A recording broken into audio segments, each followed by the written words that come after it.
Hello everybody, welcome back to this CCNA routing and switching video series brought to you by ABY Design and Tech. In this video we are going to be having a look at UDP, the User Datagram Protocol, and essentially looking at why it's still used even though it provides unreliable delivery of data. Why would we even use it? So UDP stands for User Datagram Protocol. It's a layer 4 protocol which operates at the transport layer of the OSI model. And like TCP, it uses port numbers to dictate the sending application and the receiving application once the data actually gets to the receiving host.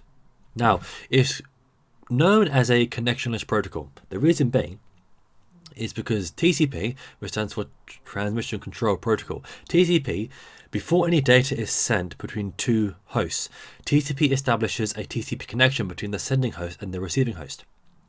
That connection is established and up whilst the sending host is communicating with the receiving host. Once that communication has taken place, that connection is terminated. And essentially it's this connection which provides or sets the foundation for all the features and benefits of TCP. So things like sequence numbers, acknowledgement numbers, retransmission of lost packets, getting rid of duplicate packets, etc. TCP windowing, that's all performed, or that's all set up by having this connection already in place. Now with the UDP, it doesn't use a connection. So when two devices want to talk UDP, no connection is set up between those devices. All that happens is that the sending device just puts a UDP header around the data that it wants to send and then just sends it off.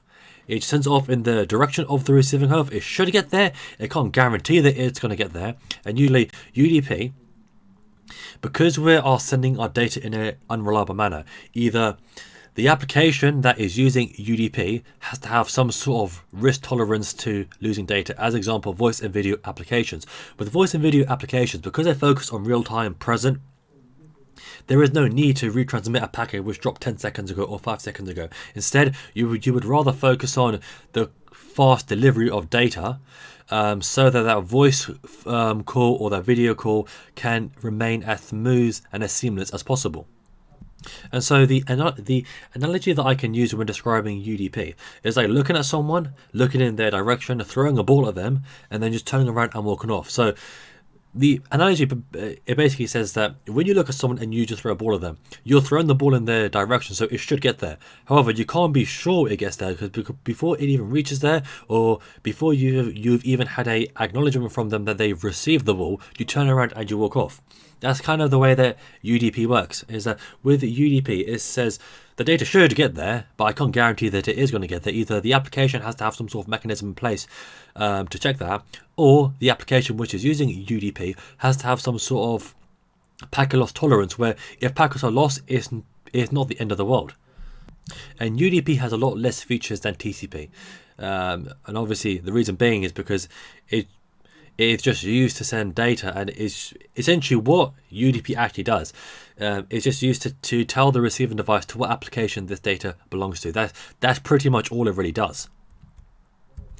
So then again, why are we going to use UDP? So like I said before, UDP is very well suited for real-time applications such as video conferencing and voice, because those applications, they don't need all the features of TCP. And to be fair, for TCP to function, because you have to have a connection established and acknowledge every single piece of data which was sent, etc., that slows down communication a lot. With UDP, it's as simple as I send data, I send data, I send data. You don't have to acknowledge that you receive the data. I'm just sending the data in your direction and it should get there. So it's very, very fast. And also UDP, the actual header of UDP is smaller in size. It's 8 bytes. It's 8 bytes when you compare it to the TCP header, which is 20 bytes. Now that may not seem like a big difference, but over hundreds of packets or thousands of packets, that does actually add up. And so, like I said, as a real-time application, they don't need all the features of TCP, as it just slows down data delivery. And to be fair, look, if packets are lost for voice or video call, there is no point of retransmitting those packets, because whereas those packets were in the past, they're gone. Video and voice, they focus on the present, they focus on the now. The most important thing is having fast delivery of our packets, of our UDP packets, so that we have a smooth and seamless voice or video chat. So let's have a look at UDP in action. So like I said, it's a UDP. So an example a prime example of what this could be. It could be a video chat between the host on the left and the host on the right. So the host on the left is sending a whole bunch of data, and it's arriving on the computer on the right. And as you can see, one of the actual packets is dropped, and to be fair, the host on the left doesn't know and he doesn't care about it. The host on the right never ever tells the host on the left that it didn't receive all three packets of data. And so the host on the right is sending data, host on the left is sending data, host on the right is sending data. That, as you can see with UDP, even if packets are dropped, the receiving host or receiving application doesn't tell the sending device. And also, packets are just sent. There's no connection which is established. It's literally just you put your data into a UDP header and then you send your packet. You put your data into a UDP header and then you send your packet. That's literally all it is. Obviously, what's omitted from this is going to be the IP header, the Ethernet frame, etc. But the whole concept of UDP is that you literally just package it into a UDP header and then you just send that data. There is nothing more to it. And let's have a look at some of the well-known UDP port numbers. So we've got DNS, which we use port number 53. We have DHCP, so that stands for Dynamic Host Configuration Protocol. DHCP allows you to connect your device to a network and get assigned your IP settings automatically. There will be no manual intervention needed apart from when you actually set up the DHCP server, which would be the role of the network engineer.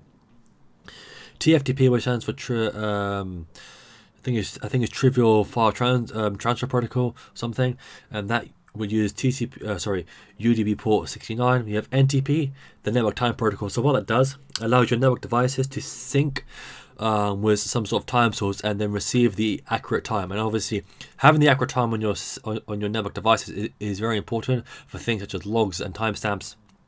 Also helps massively when you're troubleshooting, because by making sure that the time on all your devices is correct and is the same, it means if you do have an issue, an attack or something in the network, when you go have a look through your devices, you can then tally up the logs because the timestamps on those logs will match.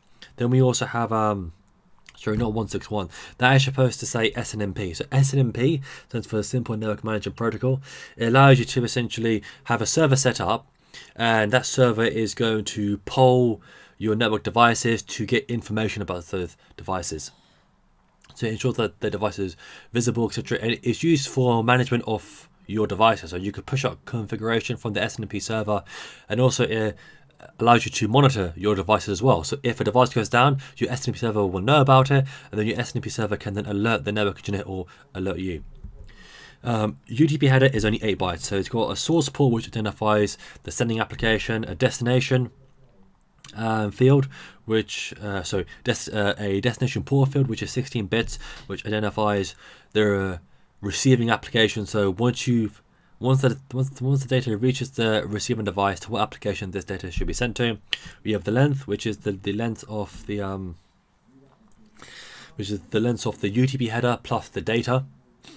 And then we have the checksum. Now the checksum is performed on the UDP header to ensure that during transit this UDP header isn't changed or corrupted for whatever reason. And like with TCP, the UDP header is attached to the data after. So we build the data and then we stick on a UDP header. Then obviously we've got the IP header and then the Ethernet frame so then we can transmit that data. So like I said, source port is to identify the sending application. Destination port is the receiving application. Length specifies the byte in length of UDP header plus data, so the overall length of the UDP header plus the data that we're sending. Checksum, and of course, checksum is just used to ensure that the UDP header hasn't been changed or corrupted during transit. And that's all there is to it. So as you can see, UDP is a lot easier of a protocol to understand than TCP. It doesn't have all the bells and whistles of TCP, but it still has a place in network communication, mainly for real-time video voice applications, or to be fair, any real-time application where one or two packets lost is going to be detrimental to that communication. And also for applications where the speed of the delivery of packets is what's more important. Like I said, with a phone call, a voice call, if a packet drops 10 seconds ago, there's no need to retransmit it, because whatever it is, we're focusing on the present, on the real time. If you've enjoyed this content and would like to see more like it, then please subscribe to my channel. Like I always say, that if you find this video useful, please share so we can get high quality training to the masses free of charge. Thank you very much.